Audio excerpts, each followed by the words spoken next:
सतोगुण सुख की आसक्ति व ज्ञान की आसक्ति से मनुष्य को बांधता है।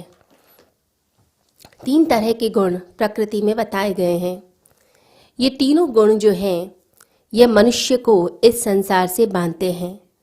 तमोगुण मूर्छा का प्रतीक माना गया है, रजोगुण गति का प्रतीक माना गया है, सतोगुण बैलेंस लाता है, संतुलन लेकर आता है। ये साधुता का प्रतीक है, अच्छाई का प्रतीक है। भगवान श्री कृष्ण गीता में समझाते हैं कि जो सात्विकता है, जो अच्छाई है, वह भी मनुष्य को बांध देती है। आपकी जो अच्छाई है वो भी आपको इस संसार से बांधती है। तो सत्व श्रेष्ठतम गुण माना गया है। अच्छाई, किसी का भला करना, किसी का कल्याण करना, ये श्रेष्ठतम गुण माना गया है।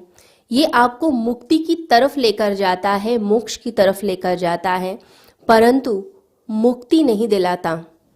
मुक्ति की अवस्था अलग होती है। ये तीनों गुणों का प्रभाव हमेशा बांधने का ही होता है।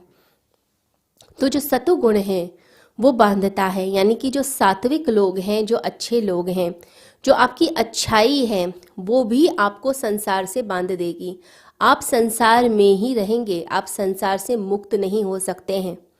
तो संसार से हम कैसे मुक्त हो सकते हैं, उसी की कला भगवान श्री कृष्ण गीता में समझाते हैं। जो साधु व्यक्ति है, जो अच्छा व्यक्ति है, वो मुक्ति की तरफ चल रहा है, समाधि की तरफ चल रहा है, परंतु वो मुक्त नहीं है। संत को हम कहते हैं, एक योगी को हम कहते हैं कि यह मुक्त है। अमुक्त है वो, क्योंकि वो तीनों गुणों के पार चला गया है।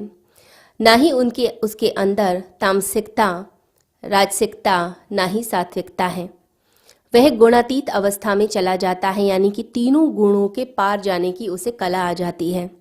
तो संत के अंदर एक व्यक्ति जो बुद्ध पुरुष है, उसे तीनों गुणों के पार जाने की कला आ जाती है और वही कला उसे मुक्त कर देती है। सतोगुण द्वार बनता है मुक्ति का, लेकिन ये बाधा भी बन जाता है। जब आसक्ति हो जाती है अपने अंदर की अच्छाई से, अपने अंदर के देवत्व से आसक्ति होने लगती है, तो यह द्वार जो है ये बंद हो जाता है।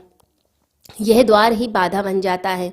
आप इसके पार नहीं जा पाते हैं।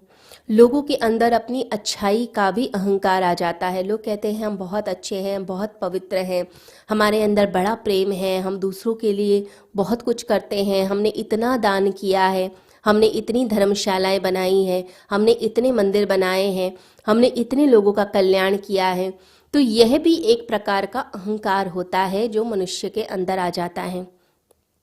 तो आपकी अच्छाई, आपकी सात्विकता भी अहंकार की तरफ चली जाती है और वह बंधन का कारण बन जाती है।